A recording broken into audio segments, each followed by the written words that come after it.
Welcome back to Parley, the show where you folks support the other stuff I make by paying me monthly to talk about the topic of your choice. Um, Xalveris has requested this. You said that's it? That's the request? I found this image at 4 a.m. on my phone while unable to sleep. Good luck. I wouldn't be able to sleep either if I saw this on my phone at 4 in the morning. Um, yes. Okay, so initial reactions here. I think it's if you look really closely, what you're gonna notice is this is bread with bananas in it, and that's right. That's like it's banana bread. It's the banana bread. That's what's being done here. That's what that move is. But look closer. There appears to be a card, or like a plaque, a title plaque, implying that this is served in like a cafe or something. Like, is this a marketing gimmick that a cafe is? What is the context of this image? Like, where is this? That's like a whole separate thing. In fact, I think we're gonna get back to that later. But yeah, banana bread. Um, why is this funny?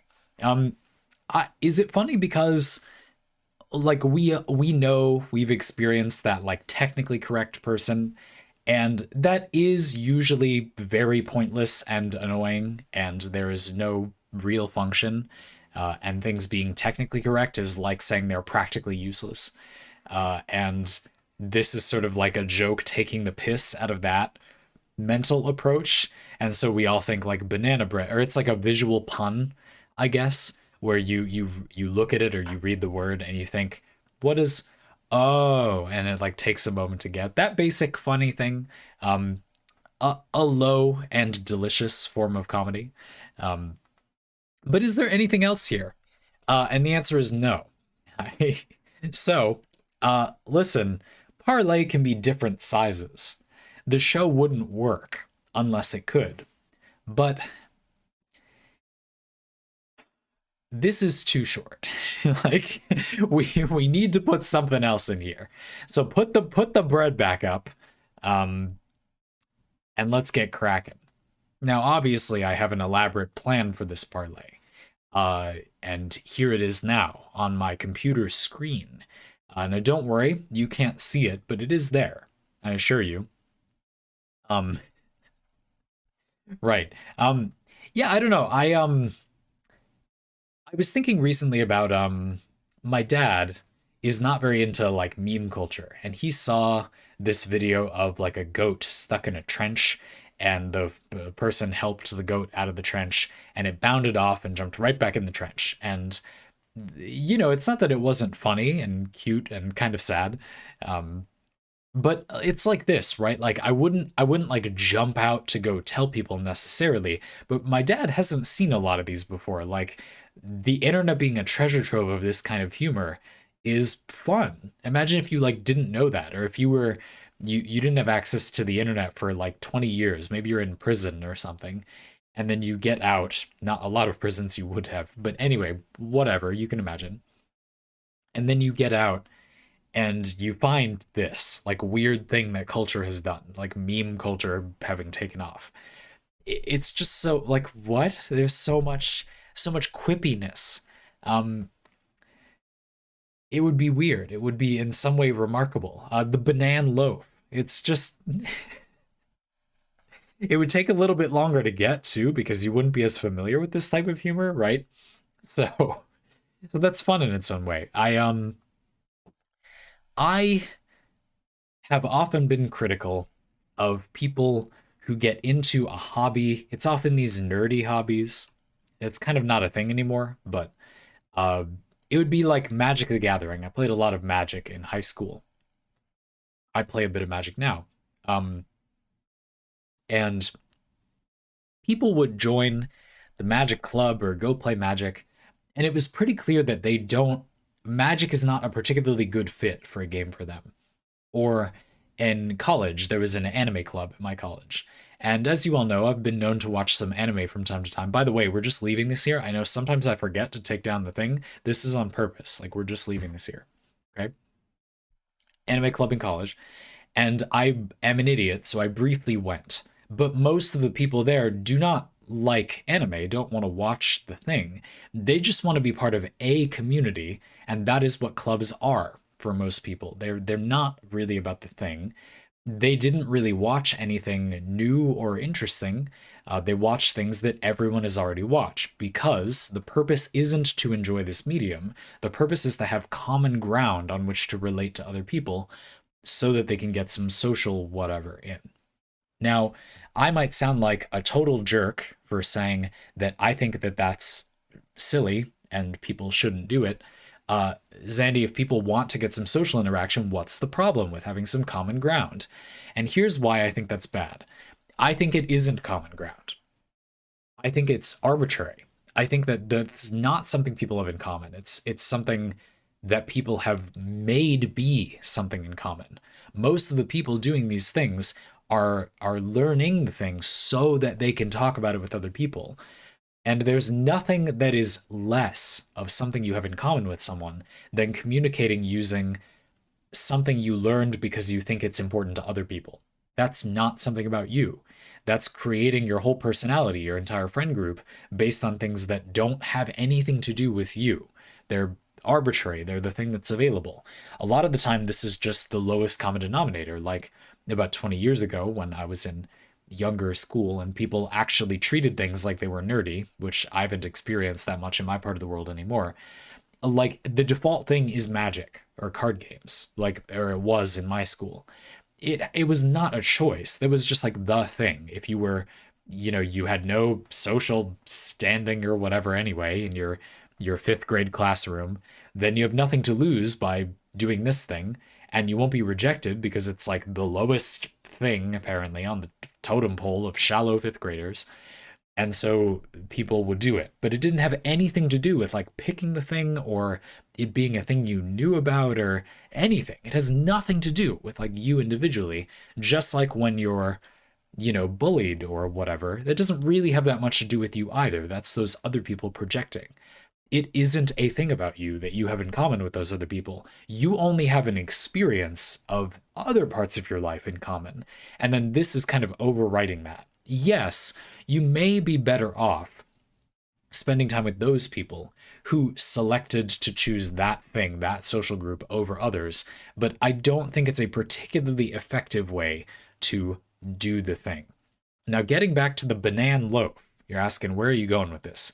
Like, sure, we live in a society there people are shallow in clubs and don't actually relate to each other genuinely. Like, fine, it's hard. And it is hard. Like, I'm not trying to be a complete jerk about that. It is difficult. I'm not, it's fine. People do what they can. If that's the situation people are in, fine. But I don't think it's like this amazing thing that is good social interaction. I think it's a reasonable step if you are trying to get to know people. It's not a good destination. How about that? The banan loaf. A lot of people have derided large companies like Arby's, fast food chains do this a lot. Restaurants will do it a lot for hiring a social media person to just meme on their account because they feel like, okay, this company isn't particularly great, but or I don't know about Arby's or whatever. I've never been. I don't even know what Arby's is actually. But anyway, this is a company I've seen do this, but lots of them do nowadays. And people kind of, it's like the companies are not your friends. But basically, that's the thing. But posting something that is so lowest common denominator that nobody can really object to, like, what a ridiculous thing, what a silly thing, The banana loaf. How upset can you really be? It's that company's way of kind of getting on the side of the person. Leave it to me to make this negative somehow, right? But this is the topic that came to mind. What are you going to do? You don't want that in a parlay? Give me a specific topic.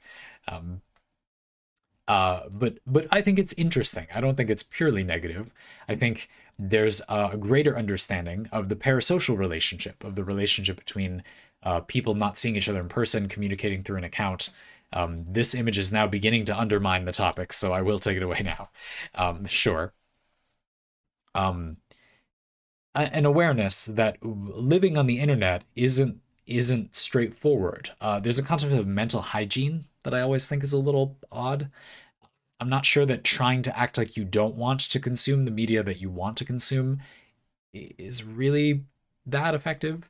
But this idea that when you have an environment where we have an endless waterfall of content, gross, to consume, you need to do things a bit differently if you're going to manage your mental state in an effective way. And that's true. I do feel like lots of people are not as productive because they have an easy source of doom scrolling fulfillment.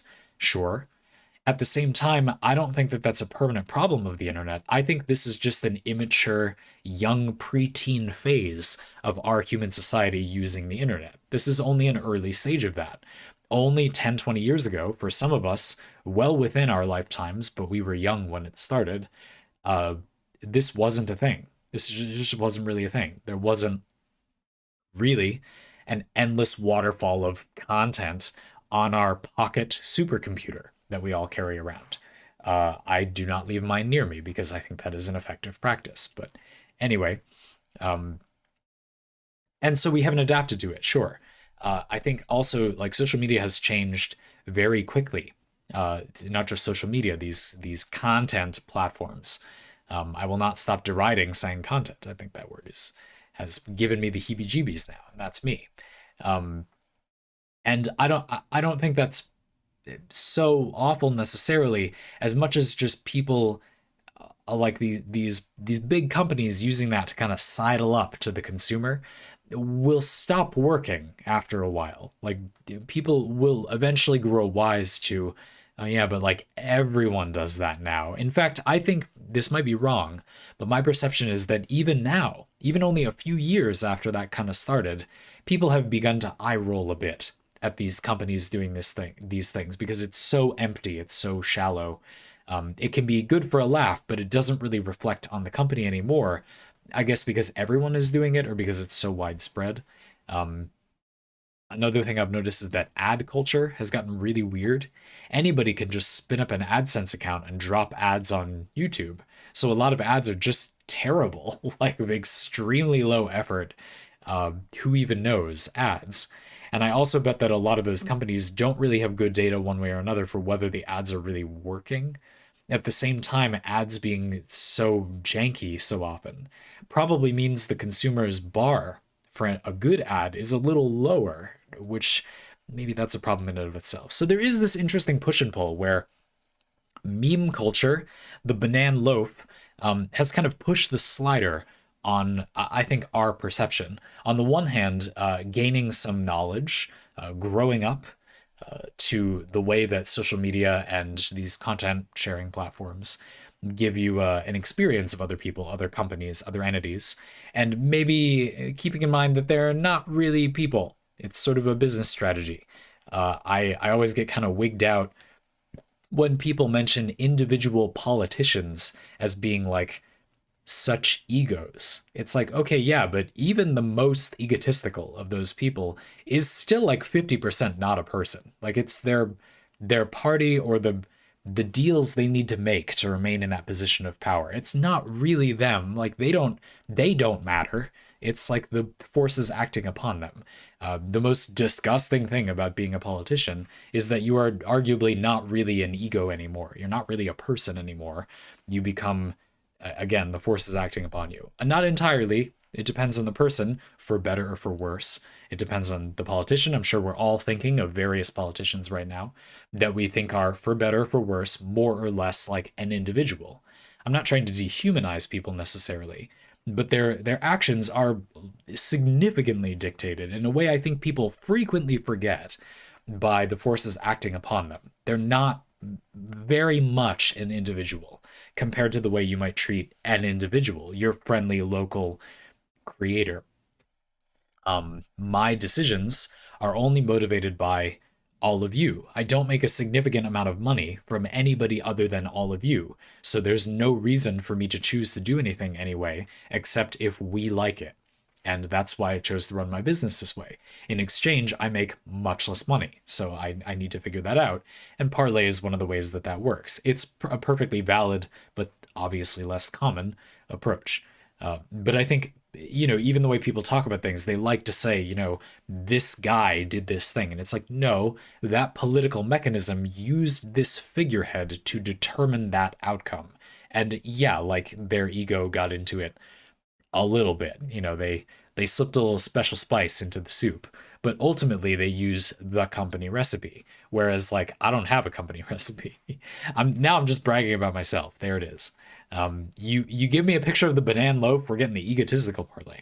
Um, anyway, my point is that I think the fact that we've all realized this kind of highly evolved lowest common denominator, natural selected meme has caused this interesting shift in society where people are learning that there's a very universal way they can relate to other people, which has an interesting effect on the quality of those relations. On the one hand, it sometimes brings people together.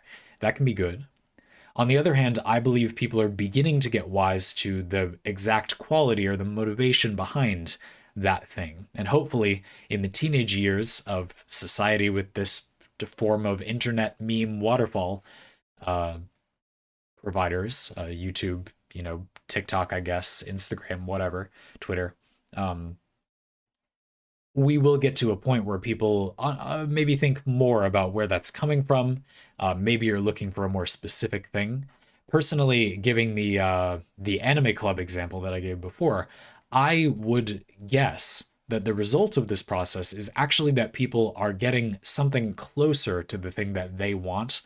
When you go on TikTok, YouTube, you get many, many, many, many selection points where that platform is trying to figure out what you want. And say what you will about the algorithm, it probably does a better job than completely arbitrarily making a non choice because there is one club available that fits your perceived schoolyard social standing. Like, it's better than that. Another way I think of it is, when people trying to get a date in their anime club or whatever club, or in class, like in class in college, you don't really have that much in common with these people, but it's better than going to the bar. Like it's still selecting for something. It's just kind of vague. And I listen, beggars can't be choosers. Like our society sucks at giving you opportunities for that. So if this is what we need to do, fine. Like whatever. If being on, Doomer TikTok is a better representation of someone's needs, fine. It's not good. That I hope people don't think that's like any meaningful way their personality. It's not a very accurate representation of someone. I don't think it's a very genuine relation to someone, but it's something like, and I'm very curious to see how that evolves. As a last diversion, personally, the place where I'm most optimistic, this was a pretty negative parlay. Was it? I don't know. Anyway, maybe a cynical parlay. That's just me, I guess. But a very positive thing I have to say is that I believe I often rail on genres in video games because they're not useful, in my opinion. I think for most people, the thing they want isn't well represented by a genre term, and those terms are co-opted by marketing, so they don't really mean anything anyway. Often on purpose. They're often purposefully abstract. I thought a funny recent example was Sonic Frontiers identifying itself as not being an open world game, but then they described it, and they literally just described an open world game. Why are they trying to say it's not an open world game? That term means nothing anymore, really. So they just don't want the perception that it is like this thing that's like everything else or whatever. They don't want the reaction where people go, "Oh, another open world game." But like it is that though, and those terms have kind of lost meaning. It's not a helpful way to select for the thing that you want. It's better than nothing, like a lot of the time, but not much better. I personally feel at the moment that video games are beginning to demonstrate such a degree of amalgamation between different genres that we're entering a phase where I wonder if people will just be bullied out of using genre terms. It will become so patently ridiculous, so automatically a parody of itself to describe a game in genre terms that people will give up on them to some extent. And gameplay trailers or gameplay focused inspection when you're trying to pick a game will become more and more popular. I think it already is. People check out Twitch or look for gameplay examples rather than a set trailer, rather than looking up like what the game is, because that is utterly useless information compared to the benefit of just watching the game being played. And it's so easy now to do that.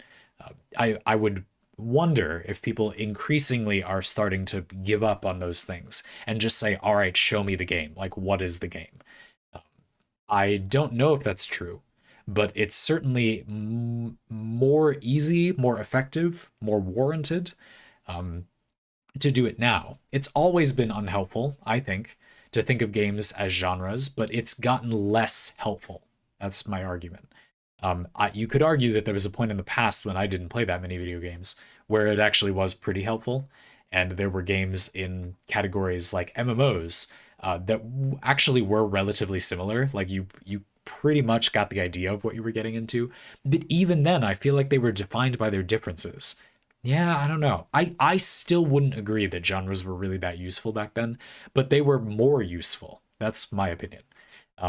I also think that some of them, like I hate using the term ever, so I always describe it first. I particularly avoid this term. These are games where you do a run, you tend to get random upgrades as you go. You usually die in a session with these games in a run, and then you reset most of your upgrades, all of your upgrades, most of your upgrades usually reset. These games are currently referred to as roguelikes or roguelites, Lite, meaning like it's a roguelike, but the light version. And I don't feel those terms are even remotely useful because that's not really a genre in the same way that like I don't know, it's a format, it's a structure, it's a game design tool. That's just like saying the game takes place in sessions.